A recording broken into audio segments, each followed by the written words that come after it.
പ്രിയപ്പെട്ട കുട്ടികളെ, നമ്മൾ ഇന്നത്തെ ക്ലാസ്സിൽ ദ്രാവിഡ ഭാഷകളെ കുറിച്ചാണ് നമ്മൾ പറയുന്നത്. ദ്രാവിഡ ഭാഷകൾ ഏതൊക്കെയാണ്, അവയുടെ സവിശേഷതകൾ എന്താണ് എന്നുള്ളതിനെ കുറിച്ചാണ് നമ്മൾ പറയുന്നത്. കാരണം കുടുംബ ബന്ധപരമായിട്ട് അതിന് ഭാഷാ കുടുംബ വ്യവസ്ഥയുടെ അടിസ്ഥാനത്തിൽ നമ്മൾ ദ്രാവിഡ ഭാഷയെ ഒരു കുടുംബമായിട്ട്, അതായത് ആനുവംശികമായ ഭാഷാ പഠനത്തിന് അടിസ്ഥാനത്തിൽ ദ്രാവിഡ ഭാഷയെ ഒരു ഭാഷാ കുടുംബമായി കണ്ട് അതിനെക്കുറിച്ചുള്ള ആ ഭാഷകളുടെ പ്രത്യേകതകളെ കുറിച്ചാണ് നമ്മൾ വിശദമായിട്ട് പറയുന്നത്. ആദ്യം തന്നെ നമുക്ക് ദ്രാവിഡ ഗോത്രത്തിൽ ഏതൊക്കെ ഭാഷകൾ ഉൾച്ചേർന്നിട്ടുണ്ട് എന്നുള്ളത് നമുക്ക് നോക്കാം. ഒന്നാമത്തേത് തമിഴ്, രണ്ടാമത്തേത് മലയാളം, മൂന്നാമത്തേത് തെലുങ്ക്. നമുക്കറിയാം, തമിഴ്നാട്ടിൽ സംസാരിക്കുന്ന തമിഴ്നാട്ടിലെ ജനങ്ങളുടെ ഭാഷയാണ്. പിന്നെ സിലോണിൻ്റെ വടക്കേ അതിർത്തിയിലുള്ളവരുടെ ഭാഷയും അത് തന്നെയാണ്. മലയാളം കേരളത്തിലെ ജനങ്ങൾ സംസാരിക്കുന്നു, പിന്നെ ലക്ഷദ്വീപിലും. തെലുങ്ക് ആണെങ്കിൽ തെലുങ്കാന ആന്ധ്രാപ്രദേശ് സംസ്ഥാനത്തിൻ്റെ ഭാഷ എന്ന നിലയിൽ തമിഴ്നാട്ടിലും ഈ ഭാഷ ചിലയിടങ്ങളിലൊക്കെ സംസാരിക്കുന്നുണ്ട്. കന്നഡ കർണാടകത്തിലെ ഭാഷയാണ്. അതുപോലെ കാസർഗോഡ് ഭാഗത്തുള്ളവരും കന്നഡ സംസാരിക്കുന്നുണ്ട്. തുളു ഏകദേശം 10 ലക്ഷത്തോളം ജനങ്ങളാണ് സംസാരിക്കുന്നത്. കാനറ ജില്ലയിലെ കല്യാണഗിരി പുഴയ്ക്കും ചന്ദ്രഗിരി പുഴയ്ക്കും ഇടയിലുള്ള മംഗലാപുരത്തിനടുത്താണ് അടുത്തുള്ള താമസിക്കുന്ന ജനങ്ങളാണ് തുളു ഭാഷ സംസാരിക്കുന്നത്. കുടക്, അത് മൈസൂരിനും വടക്കേ മലബാറിനും ഇടയ്ക്കുള്ള കൂർഗിൽ, അവിടുത്തെ 1.5 ലക്ഷത്തോളം ജനങ്ങൾ സംസാരിക്കുന്ന ഭാഷയാണ്. കോത എന്ന് വെച്ചാൽ 1000-നടുത്ത് ആണ് ഈ കോത സംസാരിക്കുന്നത്. അവർ ഈ നീലഗിരി മലയിലുള്ള കോത്തഗിരിയിൽ പാർക്കുന്ന കാട്ടുവർഗക്കാരുടെ ഭാഷയാണിത്. തോത സംസാരിക്കുന്നവരും ഏകദേശം 10,000-ഓളം ജനങ്ങൾ മാത്രമേ ഉള്ളൂ. ഇതും നീലഗിരിയിലെ തന്നെ ആട്ടിടയരുടെ ഭാഷയാണ്. ഗോണ്ടി, അതായത് ഗോണ്ടവനം എന്നറിയപ്പെടുന്ന മധ്യഭാരത വനാന്തരങ്ങളിൽ വസിക്കുന്നവരുടെ ഭാഷയാണ്. അതായത് മഹാരാഷ്ട്ര, ഒറീസ, മധ്യപ്രദേശ് എന്നിവിടങ്ങളിലൊക്കെ ചിതറിക്കിടക്കുന്നുണ്ട് ഇവർ. പിന്നെ ഗൊങ് എന്ന് പറയുന്ന ഭാഷ, അത് വിശാഖപട്ടണത്തിലും ഒറീസയുടെ ഭാഗങ്ങൾ, ഛത്രപൂർ ജില്ലയിലുള്ള മലകളിലൊക്കെ താമസിക്കുന്നവരുടെ ഭാഷയാണ്.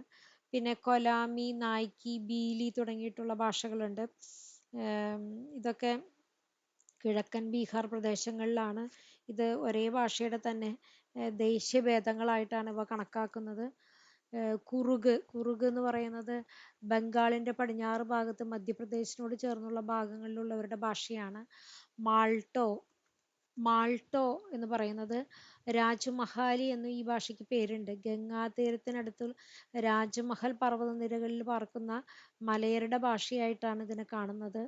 ബ്രാഹുയി, കിഴക്കൻ ബലൂചിസ്ഥാനിലും സിന്ധിലും മലമ്പ്രദേശങ്ങളിൽ പാർക്കുന്ന ബ്രാഹുയി വംശത്തിൽപ്പെട്ടവരുടെ ഭാഷയാണ് ബ്രാഹുയി ഭാഷ. ഇനി ഇത് ഭാഷാപരമായിട്ട്, അതായത് ദ്രാവിഡ ഭാഷകളെ കുറിച്ചാണ് നമ്മൾ പറഞ്ഞത്. ഈ ദ്രാവിഡ ഭാഷയുടെ മൊത്തത്തിലുള്ള വ്യാകരണപരമായ സവിശേഷതകളെ കുറിച്ചാണ് നമ്മൾ പറയുന്നത്.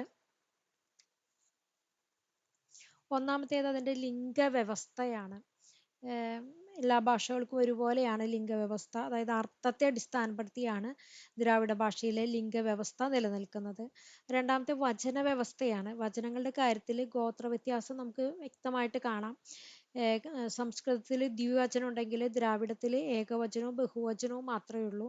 മൂന്നാമത്തെ വിഭക്തികളുടെ കാര്യത്തിലാണ്. പ്രത്യയങ്ങൾ ചേർക്കുന്ന കാര്യത്തിലും ഈ വ്യത്യാസം കാണാം. പ്രകൃതിയുടെ മേൽ ഒന്നൊന്നായിട്ട് പ്രത്യയം ചേർക്കുന്ന രീതിയാണ് ദ്രാവിഡത്തിലുള്ളത്. നാലാമത്തേത് ഉത്തമ പുരുഷ സർവനാമങ്ങൾക്ക് ദ്രാവിഡത്തിൽ 2 ബഹുവചന രൂപങ്ങളുണ്ട്. ഒന്നാമത്തെ ഞങ്ങളെന്നും നമ്മളെന്നും. അടുത്ത അഞ്ചാമത്തെ വിവേചക സർവനാമം ദ്രാവിഡത്തിൽ മാത്രമേ ഉള്ളൂ. ആറാമത്തെ വ്യപേക്ഷക സർവനാമം ദ്രാവിഡത്തിൽ ഇല്ല. പേരച്ചങ്ങൾ ഉപയോഗിച്ച് അവയുടെ ധർമ്മം നിർവഹിക്കുന്നു എന്ന് മാത്രമേ ഉള്ളൂ. അടുത്തത് ഭേദകങ്ങളുടെ സംവിധാനം ദ്രാവിഡത്തിൽ വ്യത്യാസമുണ്ട്. നിഷേധ രൂപങ്ങളിലെ വ്യത്യാസം ദ്രാവിഡത്തിൽ ന എന്ന നിപാതം വഴി സംസ്കൃതത്തിൽ ഉണ്ടെങ്കിൽ ഇല്ല, അങ്ങനെയൊക്കെ പറഞ്ഞിട്ടാണ് ദ്രാവിഡത്തിൽ നമ്മൾ ഉപയോഗിക്കുന്നത്. അക്ഷരമാലയിലെ വ്യത്യാസം ദ്രാവിഡത്തിൽ വളരെ പ്രത്യേകതയാണ്. അക്ഷരം എന്ന് പറയുന്നത് വിഭാജ്യമാണ്, വർണ്ണം എന്ന് പറയുന്നത് അവിഭാജ്യവുമാണ്. രണ്ട് വർഗങ്ങളിൽ പെടുന്ന വർണ്ണങ്ങൾ ചേർത്ത് കൂട്ടക്ഷരം ഉണ്ടാക്കുന്ന രീതി ദ്രാവിഡത്തിന് ഇല്ല. ആര്യ ഭാഷകളിൽ അത് ഉണ്ട് താനും. അത് പലപ്പോഴും ആര്യ ഭാഷയുടെ സ്വാധീനം ദ്രാവിഡ ഭാഷകൾക്ക് പലതിലും കടന്നു കൂടിയിട്ടുള്ളത് കൊണ്ട് തന്നെ മലയാളത്തിലൊക്കെ അങ്ങനെയുള്ള രീതികൾ നമുക്ക് കാണാൻ സാധിക്കുന്നത്. ഈ നമ്മൾ പറയുന്നത് ദ്രാവിഡത്തെ 3 കുടുംബങ്ങളായിട്ട് തിരിക്കുന്നതിനെ കുറിച്ചാണ്. ഒന്നാമത്തെ ദക്ഷിണ ദ്രാവിഡം, രണ്ടാമത്തെ മധ്യ ദ്രാവിഡം, മൂന്നാമത്തെ ഉത്തര ദ്രാവിഡം, ഇങ്ങനെ 3 കുടുംബങ്ങളായിട്ടാണ് തിരിക്കുന്നത്. ദക്ഷിണ ദ്രാവിഡത്തിൽ തമിഴ്, മലയാളം, കന്നഡ, തുളു, തോത, കോത, കുടക് തുടങ്ങിയിട്ടുള്ള ഭാഷകൾ ഉൾക്കൊള്ളുന്നു. മധ്യ ദ്രാവിഡത്തിലാണെങ്കിൽ തെലുങ്ക്, ഗോണ്ടി, ഗൊങ്, കുയി, കുവി, പെർഗോ, മുണ്ട, പിന്നെ കോലാമി, പർജി, നായിക്കി, ഗദബ തുടങ്ങിയിട്ടുള്ള ഭാഷകളൊക്കെ വരുന്നു. ഉത്തര ദ്രാവിഡത്തിലാണെങ്കിൽ കുറുക്, മാൾട്ടോ, ബ്രാഹുയി തുടങ്ങിയിട്ടുള്ള ഭാഷകളാണ് ഉൾക്കൊള്ളുന്നത്. ദക്ഷിണ ദ്രാവിഡത്തിന്റെ പ്രത്യേകത, അതിനു മുമ്പ് ഒന്ന് രണ്ട് കാര്യങ്ങളും കൂടി പറയാണ്. ഇങ്ങനെ വിഭജിച്ചതിന് പിന്നീടുള്ള മാനദണ്ഡങ്ങൾ, അതായത് മൂലഭാഷയിൽ നിന്ന് വ്യത്യസ്തമായിട്ട് അംഗഭാഷയിൽ വന്നിട്ടുള്ള ഭാഷയുടെ സ്വഭാവങ്ങൾ അടിസ്ഥാനമാക്കിയിട്ടാണ് ഇതിങ്ങനെ വിഭജിക്കുന്നത്. അതുപോലെ ഏതെല്ലാം പുതിയ ഭാഷാ സ്വഭാവങ്ങളാണ് അംഗഭാഷയിൽ കടന്നുകൂടിയിട്ടുണ്ട് എന്നുള്ളതും നോക്കുന്നുണ്ട്. പിന്നെ സ്വനപരിണാമങ്ങളുടെ സമാനത നോക്കിയിട്ടും, പിന്നെ സ്വനപരിണാമം ചില പ്രത്യേക സ്വനപരിസരങ്ങളിൽ മാത്രം സംഭവിക്കുന്നുണ്ട് എന്നതും നോക്കിയിട്ടും, സ്വനപരമായ സാദൃശ്യത്തെക്കാൾ രൂപപരമായ സാദൃശ്യത്തിന് ഉപശാഖ നിർണയത്തിൽ കൂടുതൽ പ്രാമുഖ്യം നൽകണം എന്നുള്ളതിൻ്റെ അടിസ്ഥാനത്തിൽ, പിന്നെ പ്രാക് ഭാഷയിലെ രണ്ട് സഹരൂപങ്ങളിൽ ഒന്ന് സ്വീകരിക്കുകയും മറ്റൊന്ന് ഉൾക്കൊള്ളാതിരിക്കുകയും ചെയ്തിട്ടുണ്ട് എന്നത് കണ്ടിട്ട്, പിന്നെ വാക്യഘടനയിലെ സമാനത നോക്കിയിട്ട്, പിന്നെ അർത്ഥപരിണാമം, ഇങ്ങനെയുള്ള ഘടകങ്ങൾ നോക്കിയിട്ടാണ് ഇങ്ങനെ 3 വിഭാഗങ്ങളായിട്ട് തിരിച്ചിരിക്കുന്നത്. അതിൽ ആദ്യത്തെ ദക്ഷിണ ദ്രാവിഡത്തെ കുറിച്ചാണ് പറയുന്നത്. തമിഴ്, മലയാളം, കൊടക്, തോത, കോത, കന്നഡം, തുളു തുടങ്ങിയാണ് ദക്ഷിണ ദ്രാവിഡ ഭാഷകൾ എന്ന് പറയുന്നത്. അഭിപ്രായ വ്യത്യാസങ്ങളൊക്കെ നിലനിൽക്കുന്നുണ്ട്. ഇനി ഇതിന്റെ സവിശേഷത എന്ന് പറയുന്നത്, പൂർവ്വ ദ്രാവിഡത്തിലെ പദത്തിന്റെ ആദ്യത്തിൽ വരുന്ന ചകാരം ദക്ഷിണ ദ്രാവിഡത്തിൽ ലോപിച്ചിട്ടുണ്ട്. അതായത് ചുപ്പ് എന്ന് പറയുന്നിടത്ത് ഉപ്പ് എന്ന് പറയുന്നത്, ചാപം എന്ന് പറയുന്നത് ആപം എന്ന് പറയുന്നത്. അതായത് പദാദിയിൽ വരുന്ന ചകാരം പൂർവ്വ ദ്രാവിഡത്തിലുള്ളത് ഈ ദക്ഷിണ ദ്രാവിഡത്തിൽ ഇല്ല എന്നുള്ളതാണ്. രണ്ടാമത്തെ പ്രാക് ദ്രാവിഡത്തിലെ ഉകാരം ദക്ഷിണ ദ്രാവിഡത്തിൽ വിവൃതം, സംവൃതം എന്നിങ്ങനെ രണ്ടായി പിരിയുന്നുണ്ട്. അതായത് വിവൃത ഉകാരവും സംവൃത ഉകാരവും ഏതിലുണ്ട്? നമ്മുടെ മലയാളത്തിലുണ്ടല്ലോ അത്. മൂന്നാമത്തേത് ഉ ഓ ഇ എ എന്നീ സ്വര പരിവർത്തനം ദക്ഷിണ ദ്രാവിഡത്തിനുള്ള പൊതു സവിശേഷതയാണ്. നമുക്കറിയാം ഇല, എല, കുളം, കൊളം എന്ന് പറയുന്നത്. അത് ഊവും ഓയും ഈയും ഏയും മാറി മാറി ഉപയോഗിക്കുന്നുണ്ട്. നാലാമത്തേത് സ്ത്രീലിംഗത്തെ വ്യാകരണപരമായി വ്യവച്ഛേദിച്ച് കാണിക്കുന്നത് ദക്ഷിണ ദ്രാവിഡ ഭാഷകളിൽ മാത്രമാണ്. മറ്റു ഭാഷകളിൽ സ്ത്രീലിംഗത്തിനും നപുംസകത്തിനും വിലയനം, അതായത് സ്ത്രീലിംഗത്തിനും നപുംസകലിംഗത്തിനും ഒരേ പ്രത്യയങ്ങൾ തന്നെയാണ് ഉപയോഗിക്കുന്നത്. പക്ഷെ ദക്ഷിണ ദ്രാവിഡത്തിൽ അതിൽ വ്യത്യാസമുണ്ട്. അഞ്ചാമത്തേത് നമുക്കറിയാലോ, കൾപ്രത്യയമൊക്കെ ചേർക്കുന്നതൊക്കെ. പ്രാക് ദ്രാവിഡത്തിലെ യ ദക്ഷിണ ദ്രാവിഡത്തിലെ എ ആയി മാറുന്നുണ്ട്. യൻ എന്ന് പറയാറുള്ളത് പ്രാക് ദ്രാവിഡത്തിൽ എന്ന് പറയാറുള്ളത് ഇവിടെ എൻ എന്നാണ് ദക്ഷിണ ദ്രാവിഡത്തിൽ പറയുന്നത്.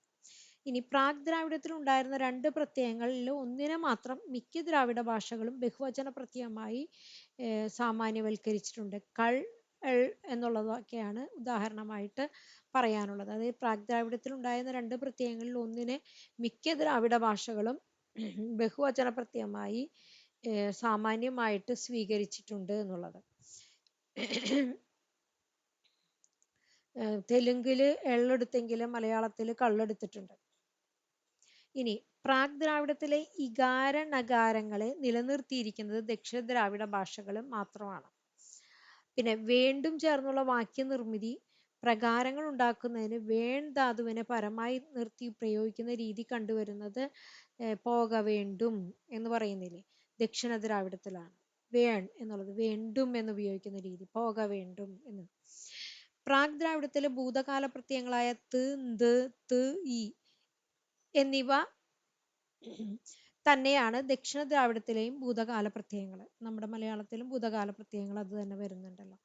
വിനയച്ചങ്ങളുടെയും പേരച്ചങ്ങളുടെയും നിഷേധ രൂപങ്ങളിൽ പൂർവ്വ ദ്രാവിഡത്തിൽ ആ എന്ന നിഷേധ പ്രത്യയം മാത്രമേ ഉണ്ടായിരുന്നുള്ളൂ. ദക്ഷിണ ദ്രാവിഡത്തിൽ ഒരു ദന്ത്യ വ്യഞ്ജനവും അതിനോട് ചേർന്ന് വന്നിട്ടുണ്ട്. ക, ക എന്നീ പ്രത്യയങ്ങൾ നടുവിനേച്ചമായി പ്രയോഗിക്കുന്നത് ദക്ഷിണ ദ്രാവിഡത്തിൽ മാത്രമാണ്. ദക്ഷിണ ദ്രാവിഡത്തിലും ഉത്തര ദ്രാവിഡത്തിലും നപുംസകനാമത്തോട് ബഹുവചന പ്രത്യയം ചേർക്കുന്നത് വികല്പ പ്രയോഗമാണ്. മൂർധന്യങ്ങളായ അനുനാസികത്തെയും പാർശ്വികത്തെയും ദക്ഷിണ ദ്രാവിഡം മാത്രമേ സംരക്ഷിച്ചിട്ടുള്ളൂ. അതായത് ട, ന എന്ന് നമ്മൾ പറയില്ലേ, അനുനാസികാകുമ്പോൾ ന, ട നായല്ല, നായല്ല ന. അതുപോലെ പാർശ്വികം ള, അത് ദക്ഷിണ ദ്രാവിഡത്തിലാണ് ഉള്ളത്. പദങ്ങളുടെ കാര്യത്തിൽ പോലും ദക്ഷിണ ദ്രാവിഡ ഭാഷകൾ സാദൃശ്യം പ്രകടിപ്പിക്കുന്നുണ്ട്. അടുത്തത് ദക്ഷിണ ദ്രാവിഡത്തിൽ നിന്നും ആദ്യം തുളു പിരിഞ്ഞുപോയി, പിന്നീട് പ്രോട്ടോ തമിഴ് കന്നഡയാണ് അത് പിരിഞ്ഞു പോകുന്നത്. അങ്ങനെ കന്നഡ പിരിഞ്ഞു പോകുക, പിന്നെ പ്രോട്ടോ തമിഴ് കോതയും പ്രോട്ടോ തമിഴ് കുടകും അങ്ങനെയൊക്കെ ആയി നിലനിന്നു. പിന്നീട് ഇതിങ്ങനെ ഓരോന്നായിട്ട് വിഭജിച്ച് പോകുന്നത്. മധ്യ ദ്രാവിഡ ഭാഷകളുടെ സവിശേഷതകളാണ് നമ്മൾ ഇനി പറയുന്നത്. മധ്യ ദ്രാവിഡ ഭാഷകളിൽ അതിനെ മധ്യ ദ്രാവിഡത്തെ രണ്ട് ഉപശാഖകളായി തിരിക്കാം. കൊലാമി, പർജി ശാഖ, തെലുങ്ക്, കുയി ശാഖ. ആദ്യത്തേതിൽ കൊലാമി, നായ്ക്കി, പർജി, ഗദബ എന്നിവ ഉൾപ്പെടുന്നു. രണ്ടാമത്തേതിൽ തെലുങ്ക്, ഗോണ്ടി, ഗോങ്, കുയി, കുവി, പെങ്കോ, മണ്ട എന്നിവയാണ് ഉൾപ്പെടുന്നത്.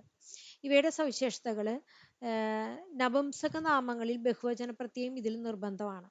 ഉത്തമ പുരുഷ സർവനാമത്തിന്റെ പ്രഥമയൊഴിച്ചുള്ള വിഭക്തി പ്രത്യയങ്ങളിലെ മൂലദ്രാവിഡ രൂപങ്ങളായ എൻ, യം എന്നിവ പൂർവ മധ്യ ദ്രാവിഡത്തിൽ അൻ, അം എന്നീ രൂപങ്ങളായി മാറിയിട്ടുണ്ട്.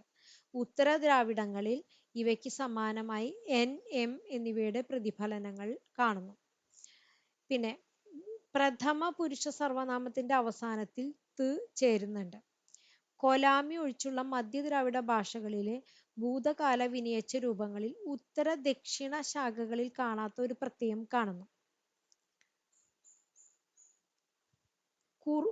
കുറുക്, മാൾട്ടോ ഒഴികെയുള്ള ദ്രാവിഡ ഭാഷകളിലാണെങ്കിൽ ക്രിയാപ്രകൃതി പ്ലസ് നിഷേധ പ്രത്യയം പ്ലസ് പുരുഷ പ്രത്യയം, ഇങ്ങനെയാണ് നിഷേധ പ്രയോഗ ഘടന വരുന്നത്. നിഷേധ പ്രത്യയം, അതായത് ക്രിയാപ്രകൃതി പ്ലസ് നിഷേധ പ്രത്യയം പ്ലസ് പുരുഷ പ്രത്യയം.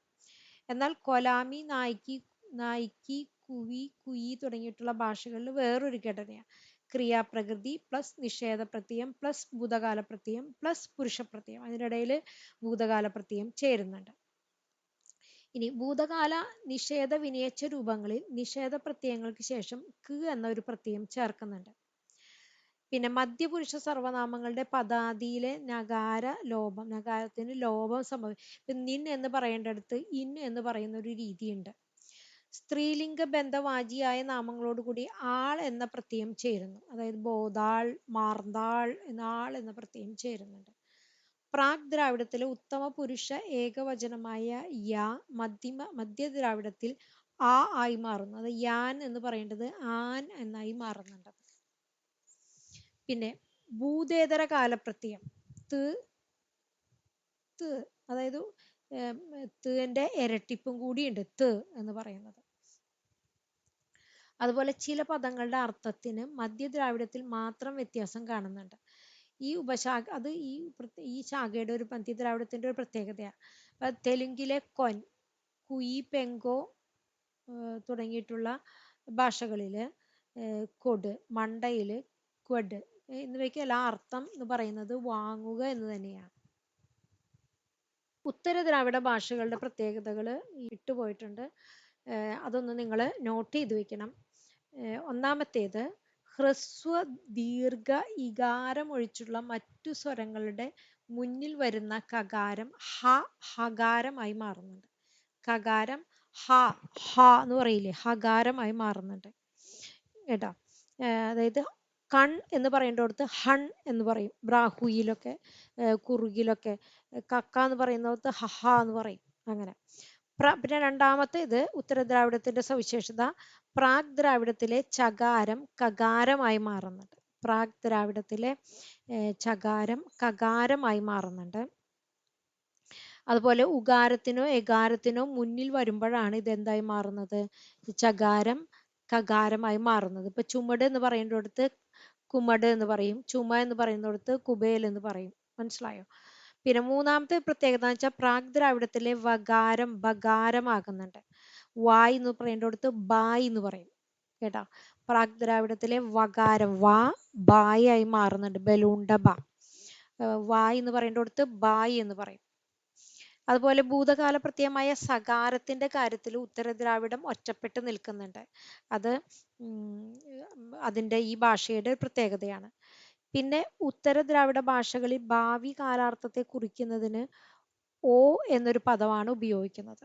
ഓ എന്ന പദം ഭാവി കാലാർത്ഥത്തെ കുറിക്കാൻ. പ്രാഗ് ദ്രാവിഡത്തിലെ ചോദ്യവാചി സർവനാമങ്ങളായ എ, യാ എന്നിവയിൽ ഉത്തരദ്രാവിഡം സ്വീകരിച്ചിരിക്കുന്നത് എ, എന്ത്, ഏത് എന്ന് പറയില്ലേ നമ്മള്, അതിന് എ, യാ തുടങ്ങിയിട്ടുള്ള ചോദ്യവാചി സർവനാമങ്ങളാണല്ലോ. അതിൽ എ മാത്രമാണ് ഇതിലുള്ളത്, ഉത്തരദ്രാവിഡത്തിലുള്ളത്. പിന്നെ ദൃഢീകരിച്ച പ്രകാര രൂപങ്ങൾ ഉത്തരദ്രാവിഡത്തിലെ ഭാഷകളുടെ ഒരു പ്രത്യേകതയാണ്, മറ്റൊന്നിലും ഇല്ല. പിന്നെ അർത്ഥപരിണാമം, ഇപ്പോൾ കുറുകിലെ തുങ്കുൽ, മാൾട്ടോവിലെ തുങ്കലെ, ബ്രാഹുയിലെ തുങ്ക്, ഈ പദങ്ങൾക്ക് സ്വപ്നം കാണുക എന്നാണ് അർത്ഥം. എന്നാലും മറ്റ് ദ്രാവിഡ ഭാഷകളിൽ സജാതീയ രൂപങ്ങൾക്ക് ഉറങ്ങുക എന്നും, ഉത്തരദ്രാവിഡത്തിൽ മാത്രം വരുന്ന ഒരു മറ്റു ഭാഷകളിലാണെങ്കിൽ ഉറങ്ങുകയാണ്. അപ്പൊ ഉത്തരദ്രാവിഡത്തിൽ മാത്രമുള്ള ഒരു പ്രത്യേകതയാണത്. തൂങ്കൽ, തൂങ്ങുക, ഉറങ്ങുക എന്നുള്ള അർത്ഥത്തിൽ കേട്ടോ. ഇത്രയൊക്കെയാണ് ഉത്തരദ്രാവിഡത്തിന്റെ സവിശേഷതകൾ. ഈ ദക്ഷിണ ദ്രാവിഡത്തെ 3 ഉപശാഖകളായിട്ട് തിരിക്കുന്നുണ്ട്. തുളു കന്നഡം, തമിഴ് കൊങ്ക്, തമിഴ് മലയാളം എന്നിങ്ങനെ 3 ഉപശാഖകളായിട്ടും തിരിക്കുന്നുണ്ട്. ഇത്രയൊക്കെയാണ് നമുക്ക് ഈ ഭാഷാഗോത്രത്തില് ദ്രാവിഡ ഭാഷാഗോത്രത്തെ കുറിച്ച് പറയാനുള്ളത്.